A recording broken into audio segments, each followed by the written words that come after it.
안녕하십니까, 닥터덕입니다. 오늘 여러분과 함께 공부할 내용은 만성적인 구내염 환자에 대한 케이스를 같이 공부할 생각입니다. 흔하게 진단명으로는 아프타성 궤양이라고도 하고, 환자분들 중에서는 입안이 자꾸 헌다고 표현하시는 분들이 있습니다. 그게 좋아질 때쯤 되면 또 다른 곳이 헐고, 이쪽이 또 좋아지면 반대편이 헐고, 이런 식이죠. 그 이유는 당연히 우리가 음식을 먹거나 할 때 구강 점막이 워낙 약하다 보니까 손상을 입은 부위가 그쪽으로 균이 타고 들어가면서 이제 염증을 유발하는 거죠. 왜냐하면 구내 안에는 생각보다 많은 세균이 있어요. 우리 침 안에도 세균이 되게 많거든요. 정상적인 세균이. 그러다 보니까 점막을 통해서 들어가는 것들을 우리 기본적인 면역이 막아줘야 되는데, 그렇지가 못해서 자꾸 감염이 되는 거죠. 이렇게 반복되는 그 구내염을 앓고 있는 분들의 대부분은 면역이 대부분 다 다운돼 있습니다. 그럴 수밖에 없는 거죠. 그런 분들이 병원에 가시게 되면은 대부분의 선생님들이 쓰는 약들이라는 게 아프잖아요. 그러니까 당연히 이제 일시적으로 좀 덜 아프게 하는 진통제 쓰고요. 두 번째는 구내염의 원인들 중에서 헤르페스도 있다 보니까 항바이러스제를 쓰시는 선생님들도 계시고요. 그 다음에 소염 효소제 정도 쓰게 되고요. 그 정도에서 대부분 다 약이 마무리될 거예요. 그리고 요즘 TV 선전하는 거 보면은 입을 가글 하는 거라든지 입병 때 바르는 거 이런 것들 주게 되죠. 일시적으로는 호전되는 데 도움이 되지만 얘가 자꾸 반복되는 원인에 대한 것들은 치료제가 없습니다. 제가 계속해서 반복해서 말씀드리듯이 약이라는 것은 대부분 다 증상 완화제로 만들어졌지 이걸 근원적인 원인을 치료하는 목적으로 만들어진 약이 없습니다. 그렇기 때문에 반복되는 질환을 앓고 계신 분들이 그 반복되는 문제 때문에 병원에 가셔서 자꾸 약을 요구한다는 것은 옳지 않습니다. 그래서 여러분들 중에서 시청하시는 분들 중에서 어떤 증상들이 계속 반복되고 있을 때 그 증상을 해결하기 위해서 약만 의존하는 것은 절대적으로 옳지 않습니다. 대표적으로 이제 반복되는 구내염 환자들한테 제가 여러 번 케이스를 통해서 이제 치료를 해보니까 가장 좋은 효과 있는 거는 비타민 C예요. 비타민 C만큼 효과 있는 거는 제가 아직 못 봤어요. 물론 이제 검사를 통해서 그 환자가 어떻게 안 좋은지를 다 확인하고 그 안 좋은 모든 원인을 찾아서 그 원인을 치료하는 기능의학적인 치료를 하시는 게 제일 1번이겠죠. 그걸 하기 전에 제가 테스트 차원에서 비타민C를 좀 많이 주거든요.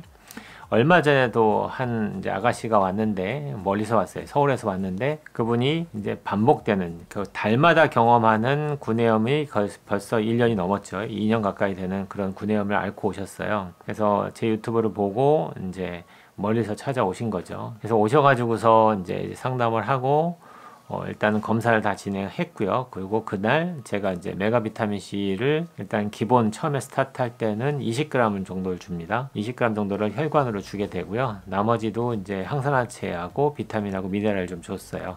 한 번 치료하셨고 검사를 하신 다음에 3일 지난 다음에 검사 결과를 보러 오셨어요. 그동안에는 거의 매일 비타민C를 좀 많이 먹였는데 그전에도 비타민C를 먹고 있었습니다. 하루에 한 1g 정도씩 꾸준하게 먹고 있었는데 제가 볼 때는 양이 너무 부족해서 일단은 최소 9g에서 12g까지 올리세요 라고 이제 제가 조언을 해드렸고, 저하고 상담 후에 집에 가셔서 이제 3일 후에 검사 결과를 보러 오시기 전까지 꾸준하게 하루에 용량을 늘리셨어요. 그리고 약은 제가 준 적이 없죠. 그렇게 하고 3일 후에 오셨는데 오자마자 제일 먼저 하신 말씀이, 원장님 말씀대로 비타민C를 올렸더니 이 병이 깨끗하게 좋아졌어요. 이렇게 표현하시는 거예요. 놀라면서. 저야 놀랄 일이 아니죠. 당연한 얘기인데 환자 입장에서는 자기는 열심히 비타민C를 먹었다고 생각했는데 원장님하고 상의해 보니까 내가 먹었던 비타민C의 양이 너무 작았고 그걸 좀 더 많이 먹겠다고 해서 열심히 먹었더니 그전에는 반응이 없던 게 확 좋아지는 걸 느끼게 되는 거죠. 그 정도로 비타민C라는 거는 개인에 따라도 차이가 있고 그 개인이 갖고 있는 질환에 따라서도 차이가 있다는 걸 명심하셔야 됩니다. 제가 그 전에 강의했던 비타민 강의를 다 보시면 그 내용이 나올 건데요. 그래서 평소 때 내가 어느 정도를 먹고 있었다고 하더라도 감기에 걸리거나 독감에 걸리거나 또는 어떤 피부 질환이 생기거나 구내염이 생기거나 헤르페스가 오거나 그 모든 어떤 상황이 벌어졌을 때 그 당시에는 실제로 우리 몸에서 요구량이 훨씬 더 많다라는 것들을 명심하십시오. 그래서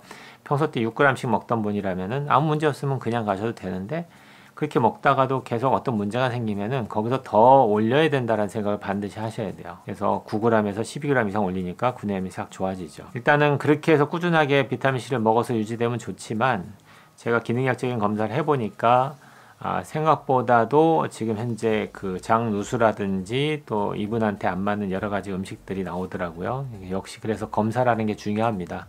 그냥 장님이 코끼리 만지듯이 치료하는 것이 아니라 실제 그 환자한테 꼭 필요한 거는 음식의 제한이거든요. 그 환자한테 안 맞는 음식을 계속 먹으면은 그로 인한 면역교란 때문에 반복되는 구내염이 해결이 안 되는 거죠. 그런 경우에는 당연히 음식을 제한시키고 본인한테 맞는 음식으로 바꾸시고 그 다음에 몸에 충분하게 면역을 높이기 위한 비타민을 충분하게 섭취해 주시는 것이 가장 좋은 치료 방법이 될 것입니다. 오늘은 반복되는 구내염을 앓고 있는 분들을 위한 영상을 만들었습니다. 그리고 다음에는 이제 제가 실제 그 예전에 치료했던 환자 케이스를 제가 이제 파워포인트로 작업해서 케이스 레포트용으로 만든 작업이 있어요. 그거를 한번 실제로는 이제 의사 교육용으로 제가 만든 건데 그걸 약간 수정을 해서 환자분들이 좀 보면 도움이 될 만한 내용으로 약간 수정하는 작업을 거친 다음에 그거는 다음 편에 한번 올릴까 합니다. 그래서 오늘은 메가비타민C를 통해서 반복되는 구내염을 앓고 있는 환자를 치료한 케이스를 같이 공유하고 공부하는 시간을 가졌습니다. 오늘 여기까지 하겠습니다. 온 국민이 건강해지는 그날까지 닥터덕은 여러분과 함께 합니다.